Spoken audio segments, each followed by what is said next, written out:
So what I got going on here with the leeks, guys, is I've just put them into some water. I want to try and get some more of the dirt off of the outside of them here, and any little bits of bits and pieces on them that I don't want on them, anything that's not quite right, that I don't like the look of, that kind of stuff, and just start getting off some of the extra dirt off of them, because they do catch quite a lot of dirt inside the tops where the leaves are. So I'm going to weigh how much I've got here for you. So I could count these, but because they're all different sizes, you've got these little teeny tiny ones, and then you've got the really big ones. So what I'll do is I'll just give these guys a wash. I'll weigh them for you, and I'll put down the bottom how many kilos of leek I've got, so you can see these ones are quite dirty. So I want to try and get as much of that out before I start cutting them up, because I'll end up contaminating everything if I have too much dirt. A little bit of dirt's okay, because I will rinse these before they go into the dehydrator, because that's what I'm going to do with them. I'm going to dehydrate them. So I just want to get as much of it out as I can, getting off, you know, any more of the root system that's got dirt in them. They will get a couple more rinses through, but the more I can get now, see how it gets all in the leaves there, the more of that I can get out now, and cutting off anything else that I don't want to use before I start processing them up just makes it so much easier.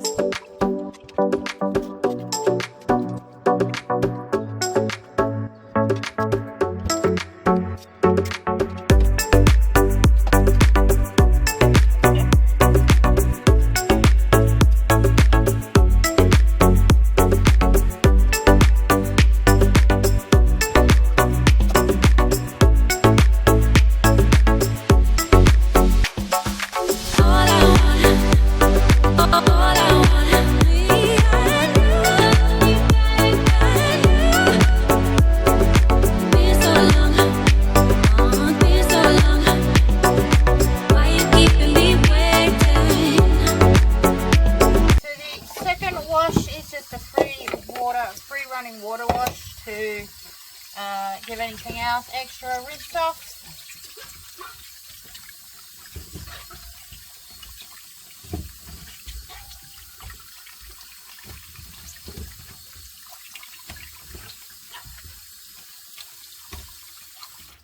And I'll put water back in this bucket again just to keep them fresh and from drying out while I cut them up. And if I need to leave them till tomorrow to do them, this is the ideal time to do it.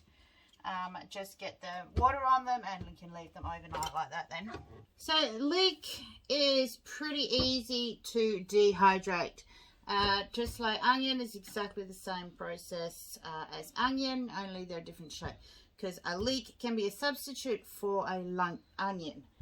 If you don't have any onion around, grab yourself a leek and use a leek.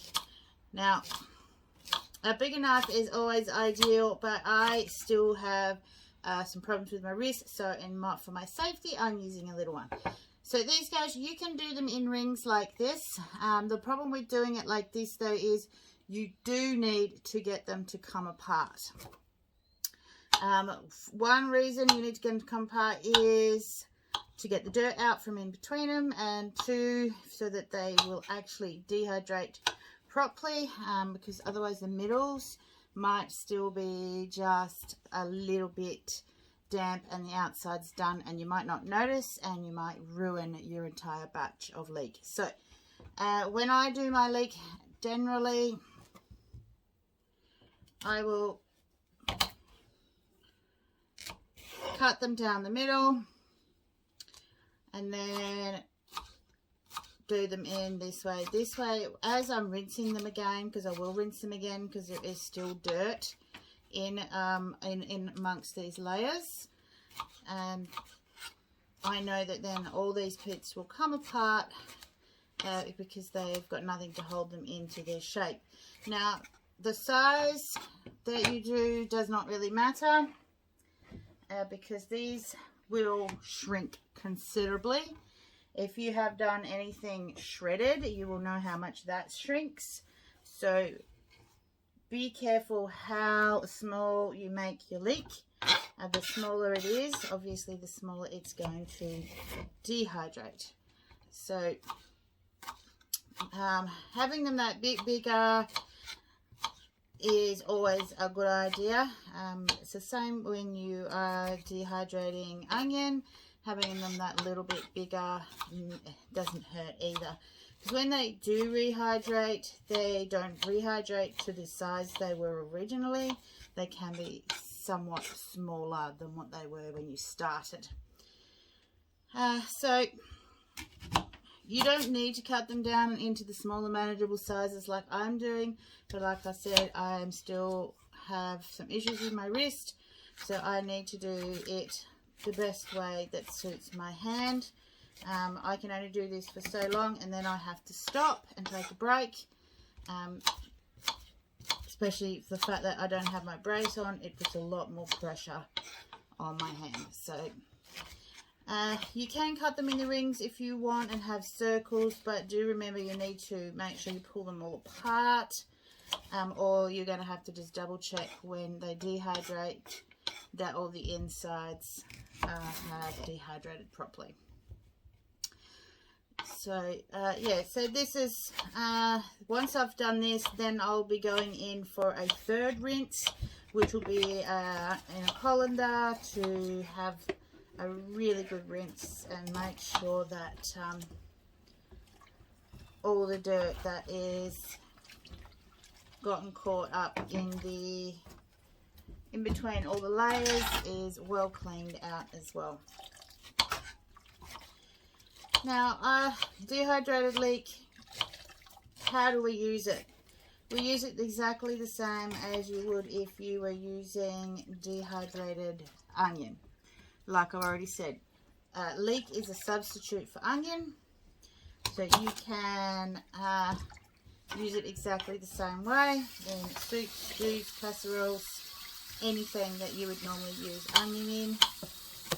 So I'm just going to get on with this. I'm going to get all these cut up, and then I'm going to give them a really good rinse and put them in the dehydrator, and I'll bring you back and show you how I'm doing these in the dehydrator.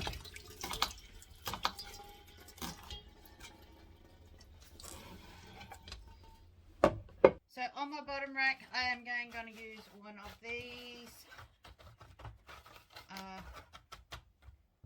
oven liners to help stop everything from falling through into the bottom tray. Now with leek, like onion and anything shredded, fill up your trays. It will become next to nothing in your trays if you just do a small amount of onion in there, and you will end up having to take a lot longer to actually do it than what was needed. Something that could have been done in 8 hours could take you 3 times the length of that if you're only putting small batches in.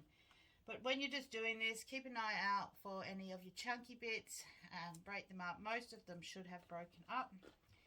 And as the drying process goes along, you know, you come through and move them around a little bit as you go, as it dries. Every couple of hours or so, give it a check on it, move them around. They'll break up a little bit more as well.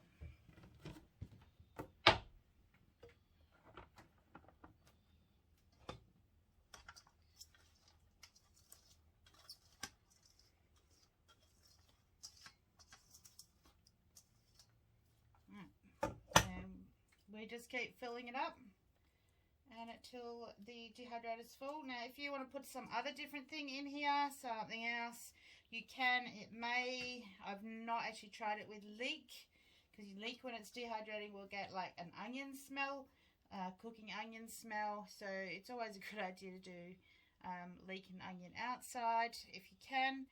But you can put other vegetables in, but just remember that you may get a bit of the onion smell. So as you are going through, just keep an eye out for anything like this that's not come up very clean. Pull it out, give it a wash, put it back in, or just discard it, whichever you choose to do. So we are back in the preserving kitchen here. It has been 24 hours since I put this leek into the dehydrator now. It does not need 24 hours. It's just that that's how it worked out for me when I put it in yesterday to when I've been able to come back in today. Leek is very easy to see if it has dehydrated. Basically, it becomes like paper.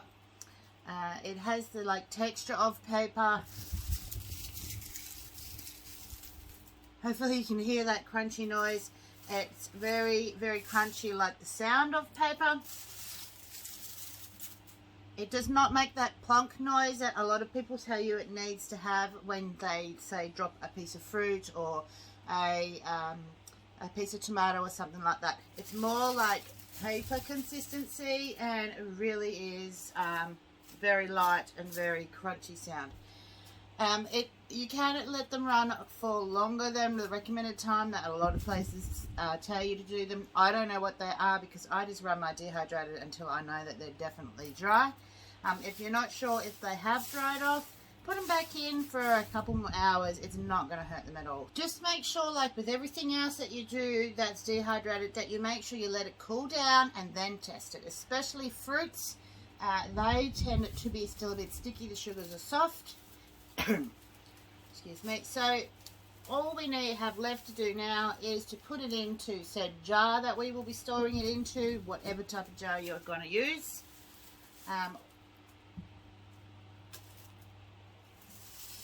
Like shredded stuff, leek and onion is very messy to be putting away, so make sure that you have some way of cleaning up underneath where you're tipping.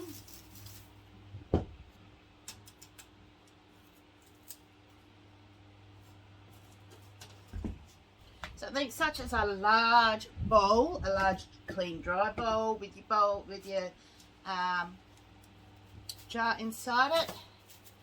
This is why I like my Excalibur. It is a lot easier to get the food out of than the Sunbeam.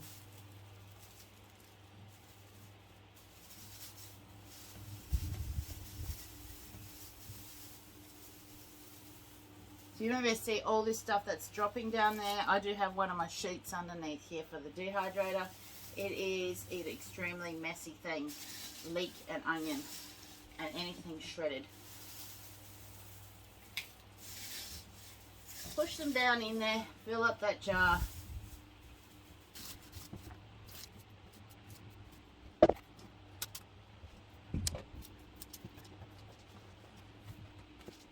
So that is jar number 1 done. I will go and get some more jars, but this is a jar 36 of a Cola 36. And to keep this little jar airtight, I just use the seal, the clip, the lid, as if you were going to use it as a Cola. Now I have food stored like this in these jars for over 12 months, and they are still perfectly fine to use. So I'll get another jar and we'll get the rest of us in there. So that is the leek done, guys. I ended up with 3 of the 36 jars, so the really big ones. And also 1 of the 27s. Now, I'm going to grab the clip for this one, but they will sit in here at least a good 12 months before they even start to look like they are getting any moisture in them. Now, conditioning is basically where I will keep an eye on these jars. If I see any moisture on the inside of these jars over the next couple of days, then I will put them back into the dehydrator and give them a good few more hours in the dehydrator to get any extra moisture out. But I am very confident that these will not have any more moisture in them. So, but I will still keep an eye on them just in case. So, guys, that's the leek. Don't forget there'll be some videos to check out on the side here, the subscribe button there, and down in the description you will find the links to Cooking with Mumma Bear and Gardening with Mumma Bear, where you'll learn your tips and tricks on how to cook with your preserved foods and how to grow your food as well. And please don't forget, I always like the comments in the description so that I know that you guys are enjoying what I'm doing and to see how you guys are going. Check out the vids, hit the sub, and we will see you in this preserving kitchen again.